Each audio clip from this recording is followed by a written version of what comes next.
Hello friends, आज हम the summer of the beautiful white horse का फुल समरी करेंगे। कहानी दो निर्धन आर्मेनियाई लड़कों मौराद तथा आराम के गिर्द घूमती है। ये गारो घलेनियाई परिवार के सदस्य हैं। उनके परिवार के विशिष्ट गुण हैं विश्वास तथा ईमानदारी। कहानी अतीत की सुखद स्मृतियों की उदासी के भाव से आरंभ होती है। तब वर्णनकर्ता आराम 9 वर्ष का लड़का था तथा उसका चचेरा भाई मौराद, जो थोड़ा सा अधिक साहसी किंतु तनिक सनकी था, 13 वर्ष का था। कथाकार को वह दिन स्पष्ट रूप से याद है जिस दिन मौराद प्रातः 4 बजे उसके घर आया था तथा उसके कमरे की खिड़की पर थपथपाहट करके उसे जगाया था। आराम अपने बिस्तर से उछलकर उठा और जब उसने खिड़की से बाहर देखा तो उसे जो कुछ उसने देखा उस पर विश्वास नहीं हुआ। उसका चचेरा भाई मौराद एक सुंदर सफ़ेद घोड़े पर बैठा हुआ था।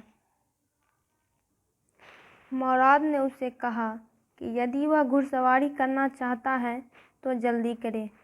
वर्णनकर्ता को घुड़सवारी करने की तीव्र इच्छा थी। कारोग्लेनियन परिवार के सभी सदस्य गरीब थे। वे संसार की अत्यधिक हैरानजनक और उपहासपूर्ण गरीबी में रह रहे थे, लेकिन वे अपनी ईमानदारी के लिए प्रसिद्ध थे। पिछली 11 शताब्दियों से उन्होंने अपनी ईमानदारी के साथ कभी भी समझौता नहीं किया था, बल्कि उनको अपनी ईमानदारी पर गर्व था। कथाकार जानता था कि उसका चचेरा भाई मौराद घोड़े को खरीद नहीं कर सकता था, और यदि उसने इसे खरीदा नहीं था तो अवश्य ही इसे चुराया होगा।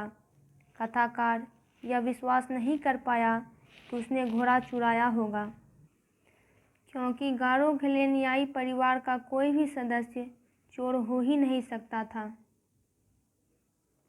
कथाकार आराम ने मौराद से पूछा कि उसने घोड़ा कहाँ से चुराया था। मौराद ने उत्तर नहीं दिया, किंतु उसे खिड़की से नीचे कूदकर आने को कहा यदि वह घोड़े पर सवारी करना चाहता था। उसे यह पता था कि मौराद घोड़ों के बारे में झक्की मतलब सनकी था।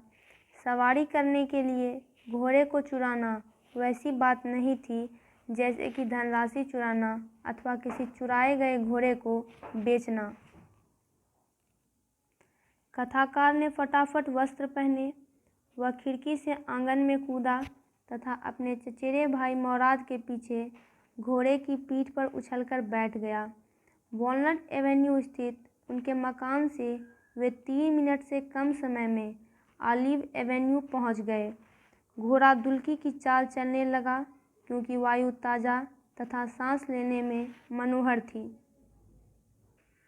प्रत्येक परिवार में सन की झलक कहीं न कहीं होती है, और मौराद भी उस प्रजाति की सन की झलक का उत्तराधिकारी था। उससे पहले चाचा खोसरोव थे। वे एक लंबे चौड़े आदमी थे।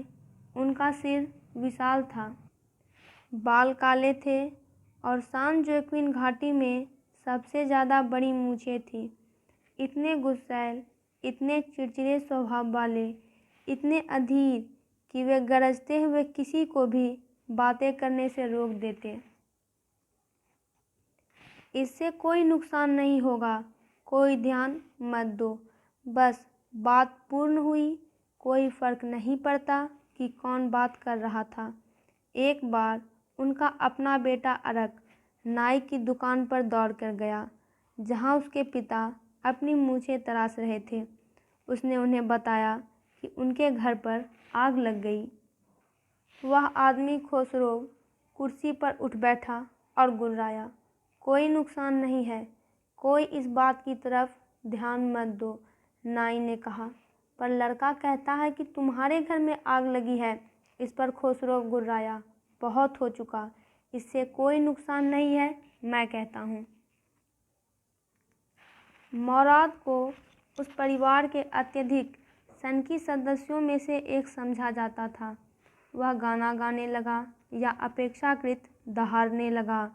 वे खुले ग्रामीण क्षेत्र में पहुँचे और घोड़े को दौड़ने दिया जब तक कि वह दौड़ना चाहता था। अंततः मोराद ने आराम को नीचे उतरने को कहा क्योंकि वह अकेला घुड़सवारी करना चाहता था।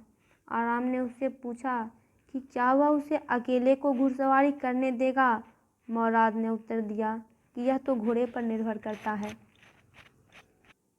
कथाकार नीचे उतर आया तथा उसके चचेरे भाई मोराद ने घोड़े को एड़ मारी तथा चिल्लाया, वजीरे दौड़। घोड़ा अपनी पिछली टांगों पर खड़ा हुआ, नथनों से घर घर का शब्द निकाला तथा तीव्र गति से आगे की ओर दौड़ पड़ा। मोराद ने घोड़े को सूखी घास के खेत के आर पार सिंचाई की खाई तक दौड़ाया। उसने घोड़े पर बैठे बैठे खाई को पार किया और 5 मिनट बाद लौटा। उसका शरीर टपकते पानी यानी पसीने से गीला था। सूरज ऊपर चढ़ रहा था। अब कथाकार उछलकर घोड़े की पीठ पर बैठा, किंतु घोड़ा टस से मस नहीं हुआ। मोराद के सुझाव पर उसने घोड़े की मांसपेशियों में एड़ मारी। वह पीछे हटा, नाक से घर घर आया तथा दौड़ने लगा। कथाकार नहीं जानता था कि वह क्या करे। खेत के पार होते हुए सिंचाई की खाई तक जाने के बजाय घोड़ा सड़क के ढलान की ओर दौड़ता हुआ डिकरन हैलाबियन के अंगूरों के बगीचे में घुसा तथा आराम के नीचे गिरने से पहले 7 बेलों के ऊपर छलांग लगा गया। मोराद दौड़ता हुआ सड़क के ढलान की ओर आया। वह आराम की अपेक्षा घोड़े के विषय में अधिक चिंतित था। दोनों ने विभिन्न दिशाओं में घोड़े की तलाश की। घोड़े को ढूंढने तथा वापस लाने में मोराद को आधा घंटा लगा। मोराद ने किसान फितवाजियान के सूने पड़े हुए अंगूरों के बगीचे में घोड़े को छिपा दिया।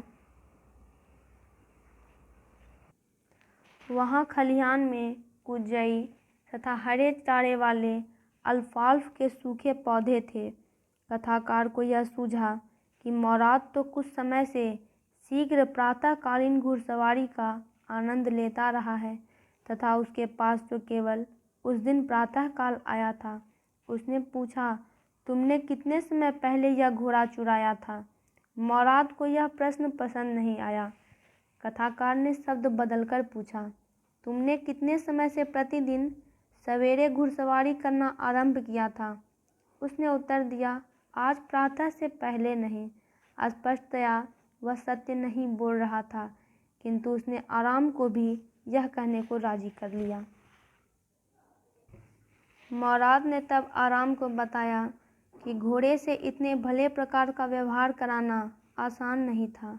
पहले पहल यह अपनी इच्छा से दौड़ना चाहता था, किंतु चूंकि उसे घोड़े से व्यवहार का ढंग आता था, उसने घोड़े के साथ समझ विकसित कर ली।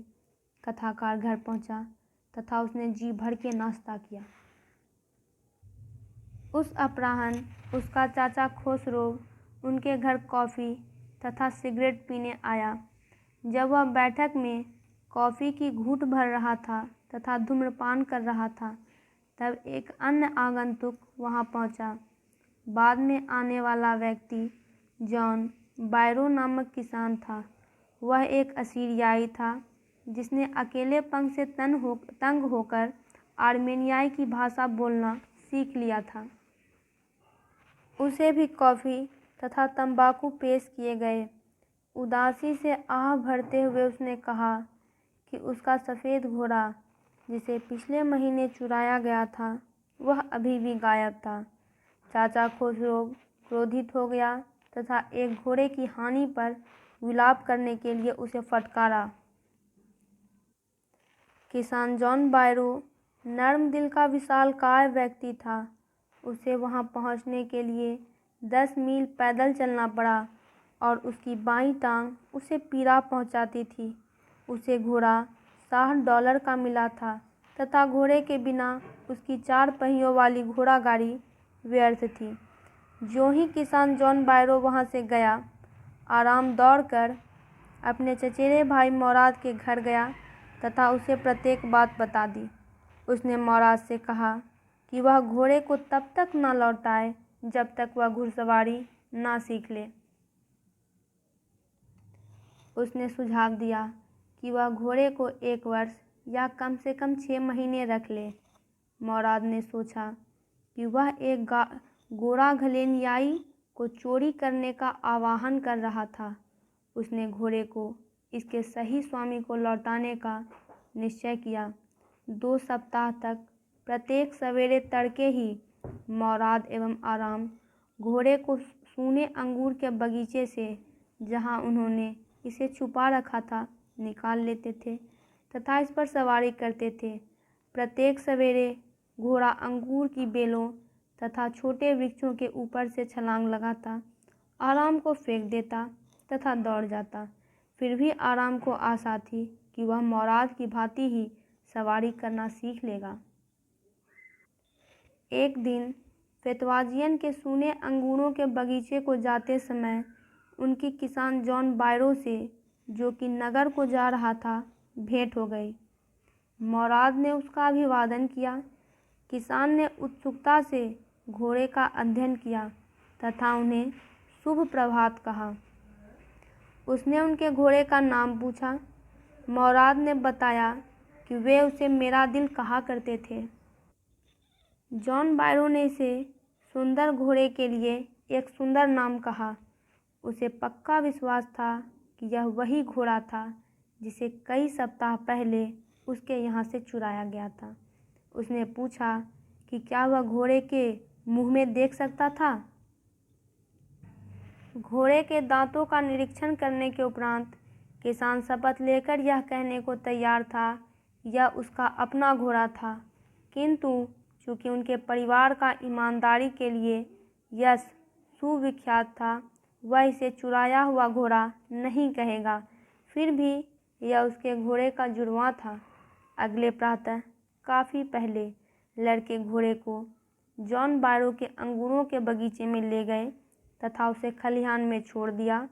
मोराद ने घोड़े की गर्दन के चारों ओर अपनी बाहें लपेटी, अपनी नाक घोड़े के नाक में दबाई, इसे थपथपाया तथा फिर वे चले गए। उसी अपराह्न जॉन बायरो अपनी 4 पहियों वाली घोड़ा गाड़ी में उनके घर आया तथा कथाकार की माताजी को वह घोड़ा दिखलाया जो चुरा लिया गया था तथा लौटा दिया गया था। उसे घोड़े को पहले से अधिक सुदृढ़ तथा अच्छे व्यवहार का पाकर सुखद आश्चर्य हुआ। उसने भगवान को धन्यवाद किया। चाचा खोसरोव, जो कि बैठक में था, क्रोधित यानी चिड़चिड़ा हो गया तथा उस पर चिल्लाया कि चुप रहे। उसने टिप्पणी की कि उसका घोड़ा लौटा दिया गया था। उसने अपना प्रिय शब्द समूह दोहराया, इसकी ओर ध्यान न दो। तो दोस्तों, the summer of the beautiful white horse का फुल समरी कंप्लीट हुआ। आप इस चैनल पर इंग्लिश और सोशल साइंस के वीडियोस देख सकते हैं। इससे रिलेटेड वीडियोस के लिए चैनल को सब्सक्राइब करें और वीडियो को लाइक और शेयर करें।